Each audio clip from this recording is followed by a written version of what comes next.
Hello everyone and welcome back to our videos.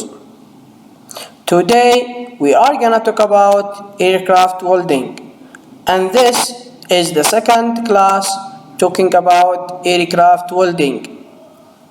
I will illustrate the types of aircraft joints, and we have 5 types of welded joint.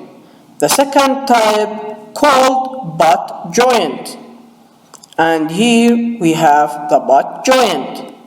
The second type it called T joints, and here we see the T joint. It's like the capital T.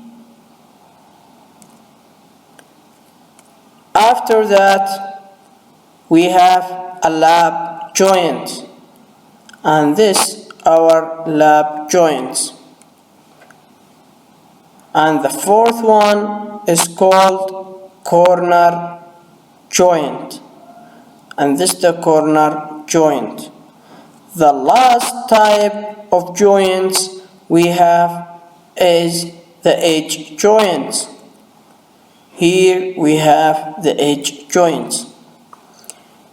Here we have to make a differentiate between the corner joint and the edge joint, and you can make a distinguish between them when you say these two figures. This is a corner joint and this edge joint. Expansion and contraction of metal. Because the metal of welding will expose to heat, and this will allow for expansion and contraction of the metal.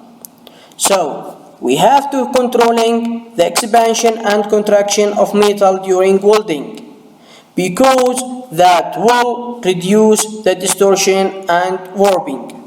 What's the meaning of distortion?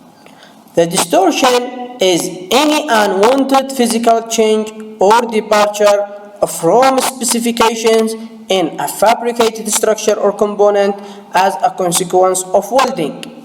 And here when we see this figure, we will say a distortion of metal.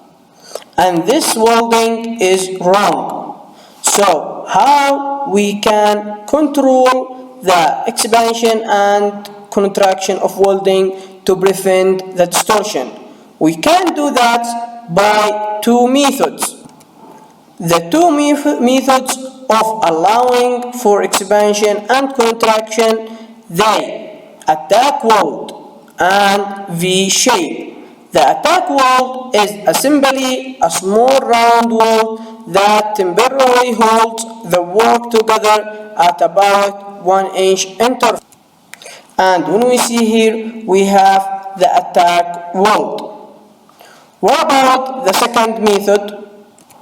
The second method is the V shape, and it is to place the metal bases to be butt welded. How that comes? When we see here, we have a butt joint welded, but the metals, it will form the alphabet V. This will allow for expansion. This area will allow for expansion, and this will prevent distortion of our metal. When we make welding for two parts or two metals, the welding area, it has parts. The parts that we have for welding, the first one called bead, and this area from here to here it called bead. The second one, the face. The third one, the toy. The fourth one, the reinforcement. The fifth one, the throat, and the last one is the rod. All these components of the part welds, we will have a definition for each one. Here, the definition of the parts of the weld. A bead is the metal that deposits as the weld is made. The face is the exposed surface of the metal. The root is the depth that fusion penetrates into the base metal. Throat is the distance through the center from the root to the face. And fifth one, the toe is the edge formed where the face of the weld meets the base metal. And the last one, the reinforcement, and it's the quantity of weld metal added above a surface of.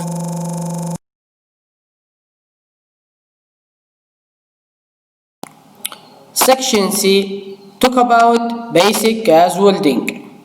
In this section, we will talk about oxyacetylene welding.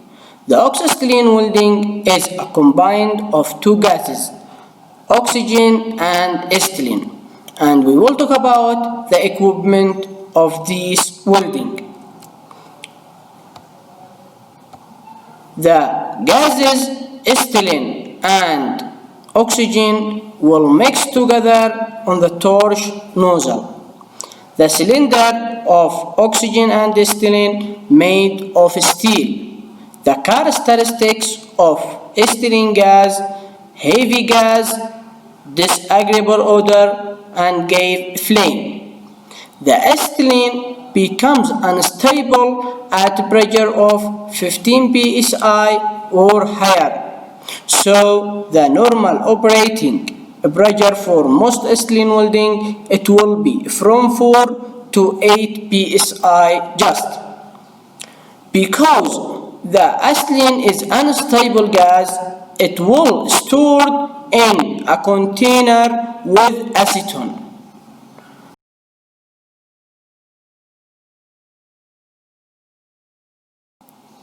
The oxygen characteristics: colorless, odorless, tasteless, and the oxygen used for support the combustion.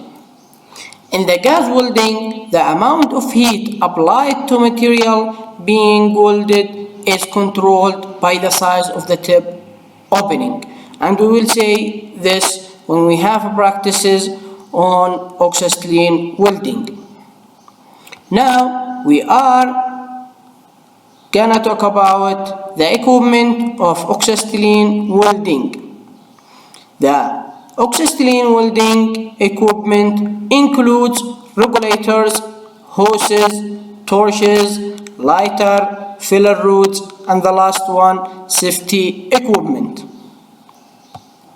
The regulator, here we have a pressure regulator for oxygen and a pressure regulator for acetylene. The pressure regulators, both oxygen and acetylene, are supplied under a pressure for higher than is needed at the torch, and a regulator reduces the pressure to usable value.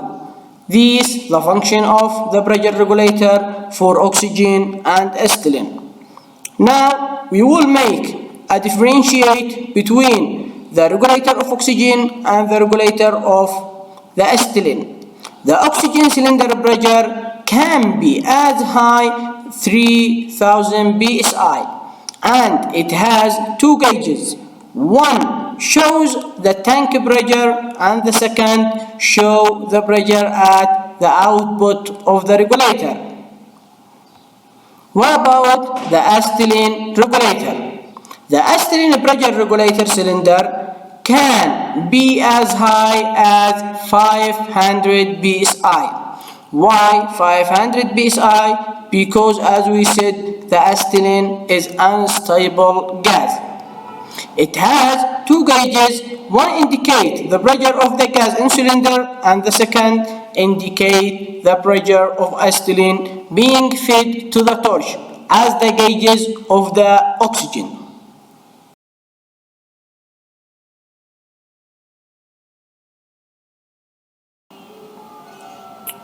The second equipment, the hoses. The oxygen hoses has a green color and right hand thread. The acetylene has a red or brown colors and left hand thread. What's the meaning of right hand thread and left hand thread? We will see that together when we go to the shop of welding. The third equipment is the torches. We have two types of torches: equal pressure torches and injector torches. The equal pressure torches give us a constant amount of oxygen and ethylene and has a shut-off valve. The second one, injector torches, and is the high pressure flow of oxygen passes through the venturi. After that, we have the filler rod, made of milled steel and copper coated with flux. Why? To prevent oxidation. The torch lighter used for make a flame.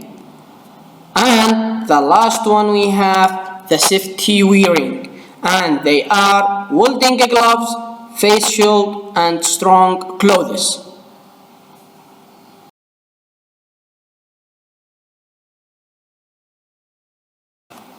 The type of oxyacetylene flames. We have neutral or normal flame, and the inner cone is round on its end and uniform feather. The amount of acetylene and oxygen, they are the same. The carburizing, we have excess of acetylene more than the oxygen, and this make excessive heating. The third one, we have oxidizing flame. The amount of oxygen is more than the acetylene.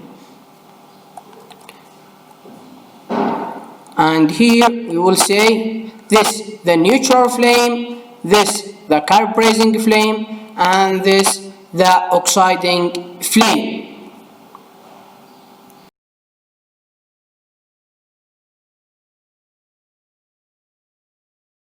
Now we arrive to non-fusion welding. The non-fusion welding is the second type of aircraft welding, and the types of non-fusion welding, they are brazing and soldering.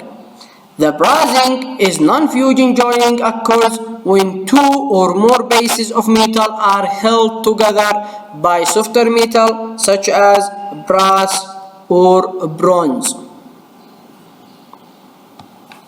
What about soldering? Soldering is non-fusion joining occurs when two or more pieces of metal are held together by softer metal such as silver, lead, or tin. And the soldering has two types: soft soldering and hard soldering.